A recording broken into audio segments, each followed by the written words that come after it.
Welcome to the deep dive. Today, we're taking a look at semaglutide, but maybe shifting focus a bit, going beyond just, weight loss itself. We want to explore a more holistic approach, thinking about emotional support, identity, and really what helps people achieve well-being that lasts.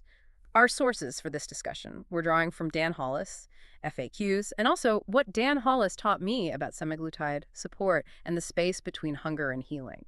Mm, And these aren't just dry reports, they're really infused with a lived experience, a unique viewpoint. absolutely. And our mission today really is to unpack Dan Hollis's philosophy here. He sees semaglutide quite differently, not as the cure-all, but more like a powerful tool. He calls it a pause button or maybe a reset. The idea is that it creates this vital space, a space where people can actually do the deep internal work, rebuild things emotionally, and ultimately redefine how they relate to food and even to themselves. We think this offers some really profound insights, actionable stuff too. Okay, let's dig into that because, lots of people do see semaglutide as the solution, right? The end point. But Dan Hollis, he argues, well, that it's just the start. Exactly. That's his core idea. Semaglutide isn't the solution. It's the signal. That's how he puts it. He sees it as that pause button, like we said, or a reset. Yeah. It gives you this chance, a chance to build new systems while the noise gets quiet. But here's the catch. You have to know what to do with that silence. Here's this great analogy. Most programs hand you a syringe and wish you luck. I hand you a map. Okay, a map. I like that. So it immediately reframes it. It's not just getting a prescription.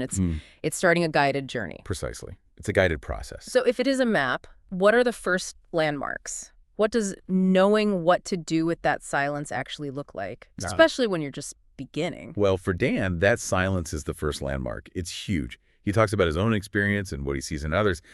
I didn't realize how loud food was in my life until the cravings were gone. He says, the silence was unsettling and strangely beautiful. Yeah, and it can be really disorienting. Because think about it, for so many people, food was more than fuel. It was comfort, control, or even identity. So when that constant presence just disappears, he says, it's like losing a friend. Wow. And it's right there in that quiet space.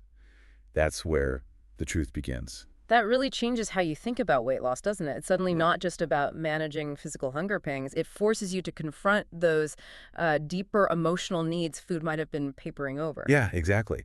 Which leads to the next really critical point. Relapse. Why does it happen so often? Dan's take is quite poignant. He says, people don't relapse because the drug stops working. They relapse because no one helped them rebuild the emotional framework that food used to support. That hits hard. And he follows it up with something pretty stark.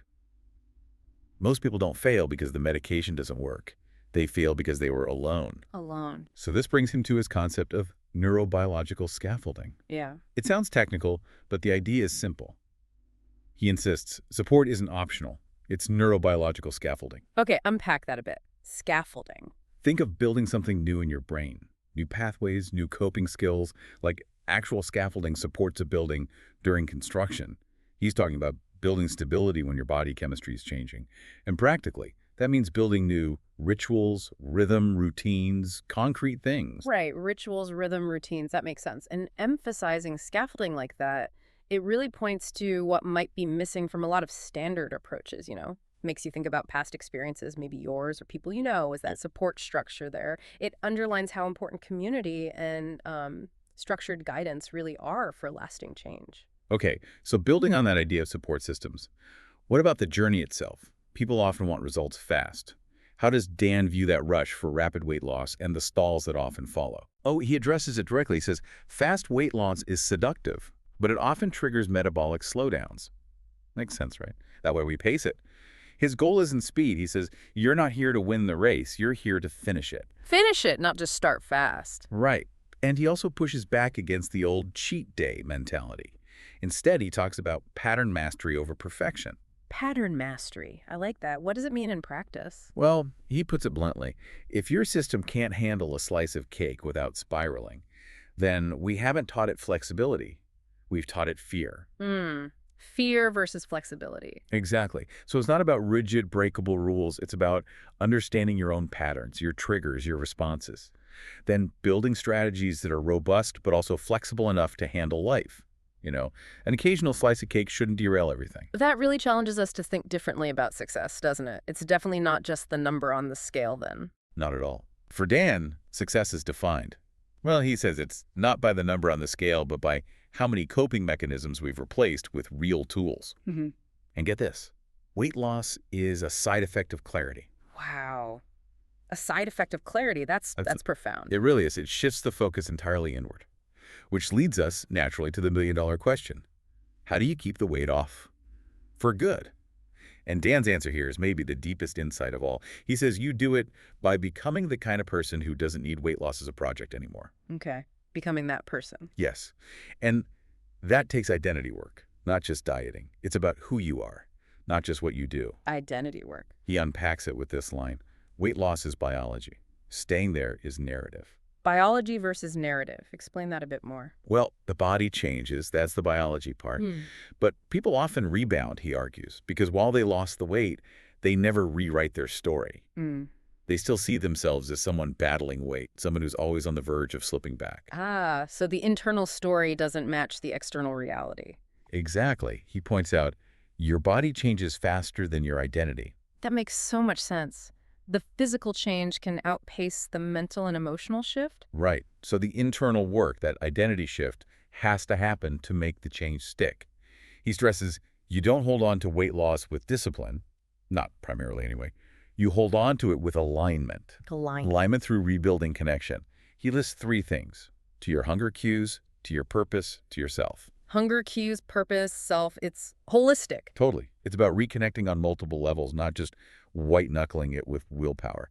Okay, so thinking about all this deep work, Yeah.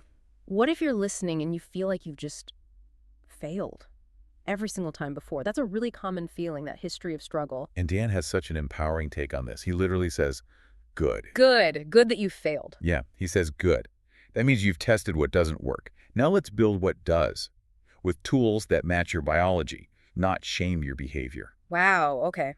Turn failure into data. Pretty much. He adds, failure is only failure if you don't learn anything. Hmm. And he also tackles that whole cheating idea head on. The idea that using medication is somehow cheating. Yeah, that comes up a lot. He asks, if your body's biochemistry is rigged against you, using science to unrig it isn't cheating, it's adapting. Hmm. And then the punchline, the real cheat is pretending willpower was enough. Oof. That cuts through a lot of the usual noise, doesn't it? It reframes it completely. It's Yes. about repair, adaptation, not shame. Getting the right tools for the job. Exactly. It's about biology, not morality. It's clear this comes from a very personal place for him. You get the sense his own journey really fuels this whole approach. Why does he care so much? He's very open about it, he says, quite movingly, because I lived it. I was the guy who couldn't lose weight, who felt broken, who was ashamed to ask for help. I built this so nobody has to go through that alone again. That's his driving force.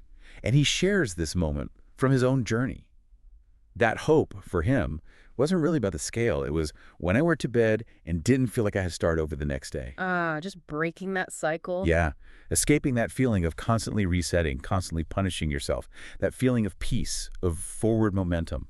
That was the real turning point. That really shows how his framework aims to make the next chapter feel, as he says, written, not improvised. Yeah. Making it less about punishment and much more about genuine repair, rebuilding. Precisely. It's constructive, not punitive. So to sort of bring this all together, what we've really unpacked today is how semaglutide, viewed through Dan Hollis's lens, isn't the end game. It's more like this incredibly useful pause button, maybe a reset, that creates a necessary space, a space for doing much deeper foundational work. Right. It's the starting gun, maybe, not the finish line. The beginning of a transformation that goes way beyond just pounds on a scale. And maybe that leaves us all with a final thought, something to really chew on, so to speak. What happens when your body stops screaming for food, but your soul still wants something to chew on?